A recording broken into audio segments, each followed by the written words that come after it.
నమస్తే, నేను మీ journalist Lakshminag Naraharisetti. Yes, IPL ఫెస్టివల్లో భాగంగా రెండో మ్యాచ్ నిన్న జరిగింది. Mumbai versus KKR. చాలా అద్భుతంగా జరిగింది. ఎందుకంటే కేకేఆర్ టీం కూడా ఏమాత్రం మరి చిన్న టీం కాదు. మరి ఎంతటి సెన్సేషన్స్ క్రియేట్ చేయగలదో మరి కేకేఆర్ టీం ఏంటి అనేది మనకు తెలుసు. ఇక ముంబై, ఎవరు కూడా ముంబై నిన్న మ్యాచ్ గెలుస్తుందని ప్రపంచవ్యాప్తంగా ఐపీఎల్ అభిమానులు ఎవరు ఎక్స్పెక్ట్ చేయలేదు.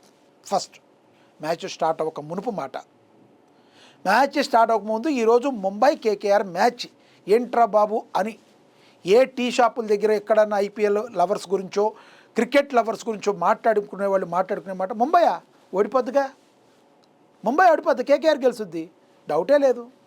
100 మందిలో 90 మంది ముంబై అభిమానులు తప్పితే ఎక్కడో అట్టడుగులు వాళ్ళకు కూడా తెలుసు ఏం జరుగుద్ది అనేది, అలాగే ఎక్స్పెక్ట్ చేశారు. దీనంతటికీ ప్రధాన కారణం ఏంటి?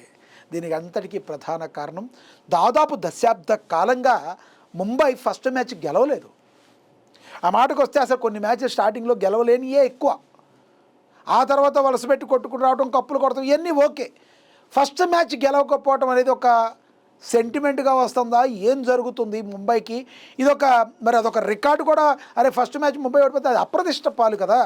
వీటన్నిటికీ చెక్ పెడుతూ నిన్న రణరంగాన్ని తలపించేటట్టు వీరబాదుడంటే ఏంటో మరి రోహిత్ శర్మ చూపించారు. తద్వారా రోహిత్ శర్మ ఆడితే ఏ విధంగా ఉంటుంది అనేది ఆపోజిట్ టీంకి తెలుసుకొచ్చింది. ఇంకా టాస్ గెలిచింది ముంబై. వీళ్ళకి అవకాశం ఇచ్చారు. ఎవరికి? కేకేఆర్కి.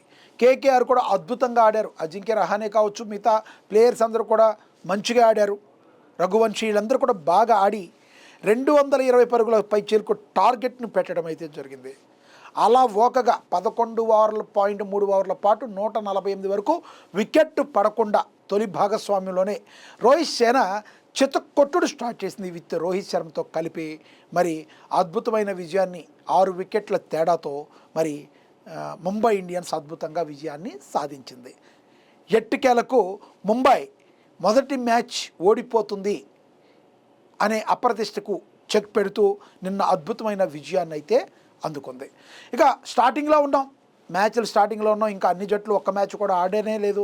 కర్ణాటక బెంగళూరు వర్సెస్ ఎస్ఆర్హెచ్ ఓటమి పాలైంది. మరి బెంగళూరు పైచేయి సాధించింది, బెంగళూరు గెలిచింది. ఇక నిన్న జరిగిన మ్యాచ్లో ముంబై అద్భుతమైన విజయాన్ని సాధించింది.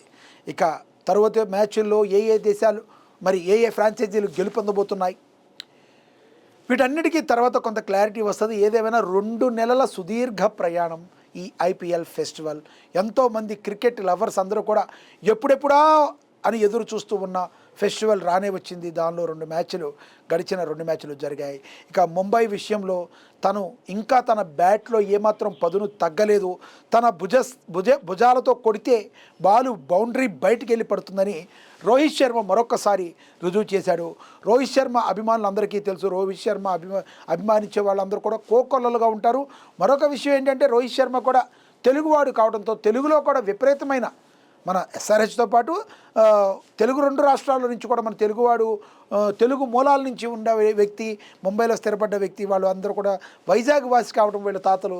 మరి రోహిత్ శర్మ మా తెలుగువాడే అన్నట్టుగా కూడా అందరూ కూడా భావిస్తారు. తద్వారా ఈ రోజున రోహిత్ శర్మ అభిమానులు అందరూ కూడా కాలర్ ఎగరేసి ముంబై ఇండియన్స్ అద్భుతమైన మ్యాచ్గా గెలవడంతో అందరూ కూడా చాలా హ్యాపీగా ఫీల్ అయిన పరిస్థితిని మనం గమనించవచ్చు. ఇక రానున్న వచ్చే మ్యాచ్లో కూడా ముంబై ఇండియన్స్ అద్భుతమైన విజయాలు సాధిస్తారని మీరు అనుకుంటున్నారా? స్టార్టింగ్లో ఆరంభంలో ఓడిపోతూ వస్తున్న ఈ యొక్క ఏదైతే ఒక తరుణం ఉందో దానన్నిటికీ చెక్ పెడుతూ ముంబై మరిన్ని మ్యాచ్లు గెలుచుద్దని మీరు భావిస్తున్నారా? ఈసారి కప్ కొట్టే అవకాశం ముంబైకి ఏ మేరకు ఉందని మీరు అనుకుంటున్నారో కింద కామెంట్ బాక్స్ రూపంలో కామెంట్ చేయండి. నమస్తే.